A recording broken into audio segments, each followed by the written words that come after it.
Monday, October 14th, 2018, Monaco 64, home of alternative economics and contrarian views.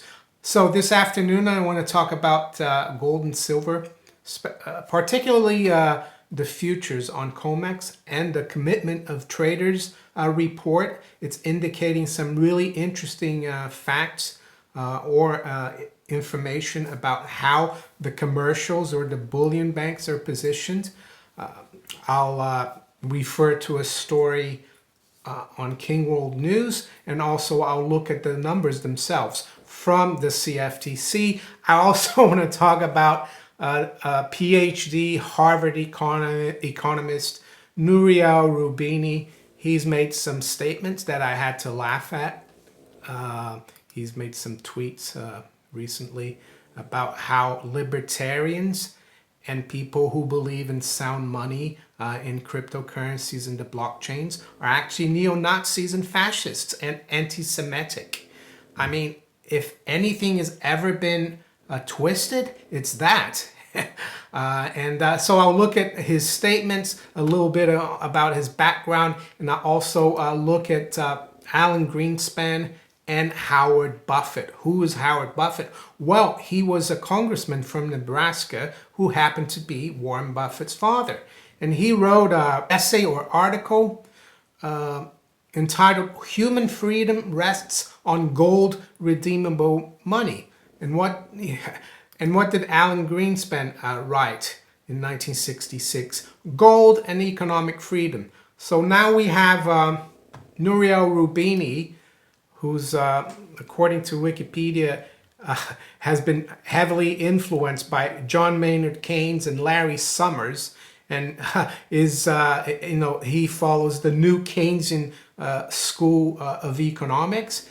He's made some quite remarkable slanderous comments, I would say. So I'll look at that after looking at the gold and silver futures and what the data is telling us. Of course, I believe that the futures market, especially for precious metals, is used mostly to manipulate the price. The bullion banks are the major players there, and they act, in my opinion, on behalf of a lot of the central banks. And it's interesting to note that when gold was made legal again in the United States as an investment or money or bullion in 1975, January 1st, 1975, it's interesting that the gold futures on COMEX started the day before, on the 31st of December 1974. So these people are not stupid. They knew that if gold was coming back as money, as an investment after how long was it? 41 years or so, since, or 42, since 1933, when Roosevelt banned the ownership of gold. They knew that they had to control the market. They couldn't let it just go, let the public and a free market decide what the price of gold should be. Of course, they manipulate it, but they do keep it under control, and they manipulate it also in a way to discourage investors to park their wealth in that currency, in those two currencies, gold and silver. So yeah, I am going to look at this COT report. Am I saying people should trade futures? If you want, you can. I don't recommend it because you're playing into their hands. But at the same time, it does impact the price of the physical, unfortunately for now. And that's why this latest story that King World News published as well is important. So this is the story. It was came out October 12th, so Friday. Major alert, commercials dramatically increased most long gold position since 2001. And that is very significant because 2001, that's when gold bottomed, basically around $255 an ounce. And up until 2008, it went from 250 to 1,000. Here's the chart, so you can see that it's gone above zero. So the commercials are most of the time short gold and silver, and they're mostly right. They kind of play what people call wash and rinse game with the speculators, the small traders, the hedge funds. But I've had a look at the data from the CFTC, and I'll show it to you. It came out actually on the 9th of October. So you can see here how much it's changed. The gold contract, as under commercials there, I highlighted. So the long positions went up 4,938 and the shorts went down 12,053. You can see that the longs now, commercials, let's see the difference here. It's about almost 25,000 contracts, which is quite significant. Like King World News said, that's the first time in 17 years. The same thing for silver. I think prior to this week, some people were noting that silver, the commercials had gone short again, but now that's being reverted. You can see that the commercials now are long 78,165 and they're short 74,600. So almost a 4,000 lot difference. I think the previous week it was they were net short 1,000. So you can see the difference there as well. The longs added 1,431 and the shorts, they covered their shorts 3,136.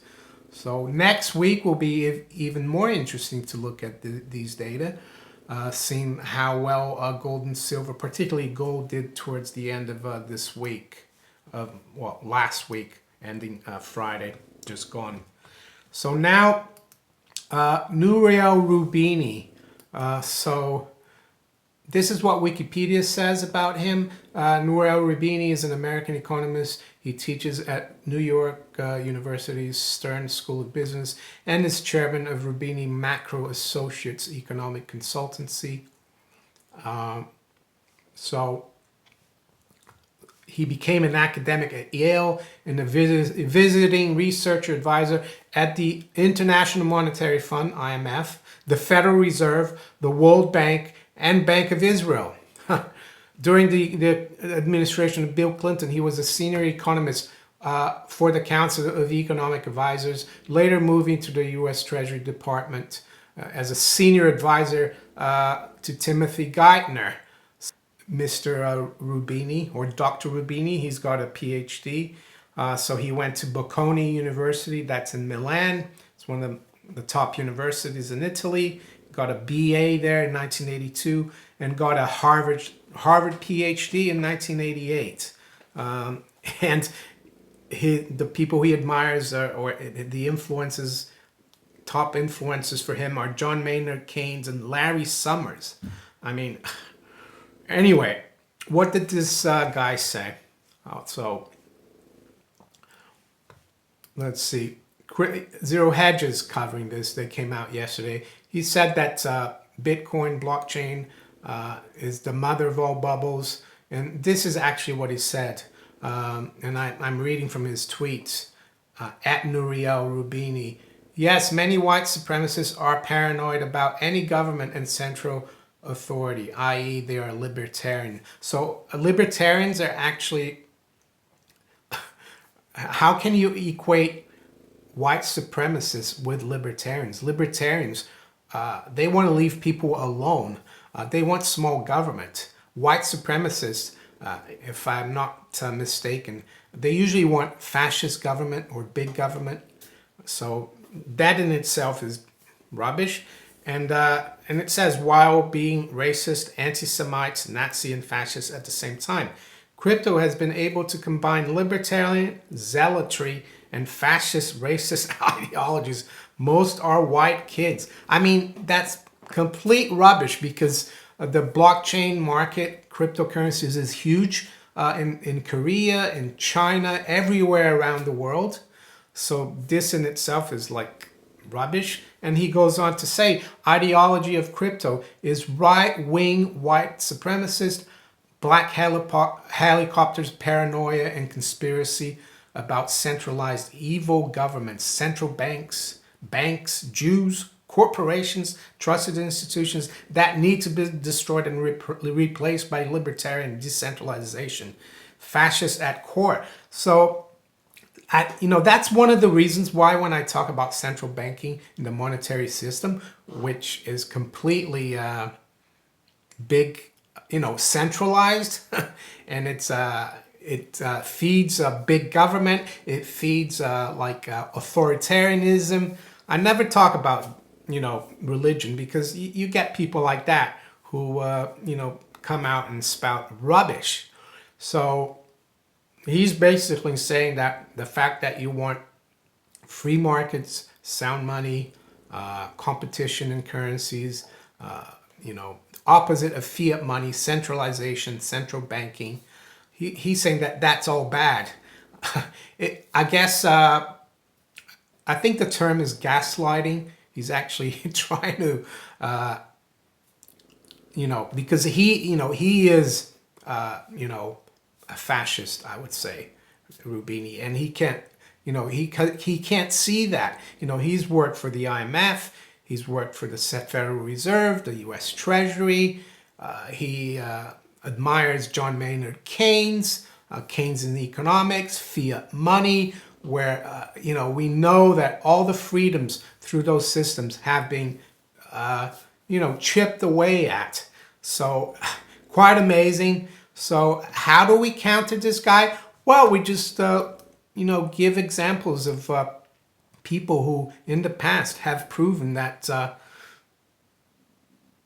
gold or, competing currencies, cryptocurrencies, are a form of safeguarding our freedoms and liberty. So the first one I would say is Howard Buffett, who was a congressman from Nebraska. And this is reprinted from the Commercial and Financial Chronicle, May 6, 1948. And he says, human freedom rests on gold redeemable money. And I'll just read a little bit about this.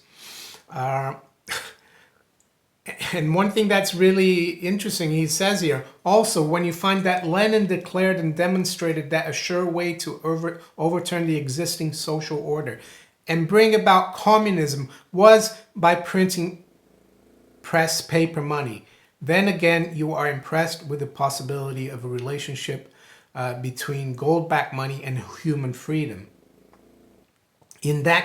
And he goes on to say, in that case, then certainly you and I as Americans should know the connection. We must find it even if money is a difficult and tricky subject. I suppose that if most people were asked for their views on money, the almost universal answer would be that they didn't have enough of it. And this is what really is key here. And this is what, Mr. Roubini, who has a PhD in economics from Harvard, maybe he should read a little bit more about gold, about, what Howard Buffett said, what Alan Greenspan said. And he goes on to say, in a free country, the monetary unit rests upon a fixed foundation of gold or gold and silver, independent of the ruling politicians. Our dollar was that kind of money before 1933. Under the system of paper currency, under that system, paper currency is redeemable for a certain weight of gold at the free option and choice of the holder of paper money. And he goes on to say, redemption right ensures stability. Well, how does it ensure stability? Well, it puts a straitjacket on people who Mr. Roubini has worked for in the past, like the U.S. Treasury, the Federal Reserve, the IMF, Keynesians, because they are not allowed to just print the money, or, as one of my viewers said, they actually don't print money, but to issue debt-based money or credit, to indebt us even more and take that debt to buy assets or buy votes. So, Mr. Roubini, please read Howard Buffett. Please read Alan Greenspan, and you see that you are the one defending fascism, authoritarianism, and not the people that are espousing sound money, cryptocurrencies, free markets. So what about Alan Greenspan? Well, he wrote in 1966, and I can tell you he still believes in it. Because according to Ron Paul, who I met in 2002 at the Mises Institute, he asked Mr. Greenspan to sign this essay for him, autograph it. And he asked him as well, do you still believe in everything you said? And he said, yes, I haven't changed a bit, my opinion of that. So maybe, Mr. Roubini, ask Alan Greenspan what he thinks about what you said recently. He'll probably think you're crazy. So this is what Alan Greenspan said. So his essay is Golden Economic Freedom. An almost hysterical antagonism toward the gold standard is one issue which unites statists of all persuasions. They seem to sense, perhaps more clearly and subtly than most consistent defenders of laissez-faire. Let me tell you, Mr. Roubini, laissez-faire, that means small government, let it be. It doesn't mean fascism or authoritarianism. That gold and economic freedom are inseparable, Mr. Roubini, not fiat money, which you defend and which you are a lackey of, which your bosses are part of the game, IMF, Treasury, Federal Reserve, Harvard PhD economist. So I repeat here that gold and economic freedom are inseparable, that the gold standard is an instrument of laissez-faire, and that each implies and requires the other. What he says about statists, you see, because Mr. Roubini is saying that people who want sound money, cryptocurrencies, small government are actually fascists. But no, libertarians are not fascists, Mr. Roubini. Libertarians want to be left alone. And so this is how he ends the essay, Mr. Greenspan. This is the shabby secret of the welfare statist tirades against gold. Deficit spending is simply a scheme for the confiscation of wealth. Gold stands in the way of this insidious process. It stands as a protector of property rights. If one grasps this, one has no difficulty in understanding statist antagonism toward the gold standard. So that's all that Nouriel Roubini is. He's a lackey for the fiat money, welfare, warfare statists out there. And he's trying to tell that we who espouse sound money, small government, are the fascists. I mean, this is quite amazing. So there you have it. If you enjoyed this video, please like, share it, subscribe to my channel if you haven't yet. You can also follow me on Steemit, DTube, and on Twitter. Have a great rest of the weekend. I'll talk to you later. Take care. Bye.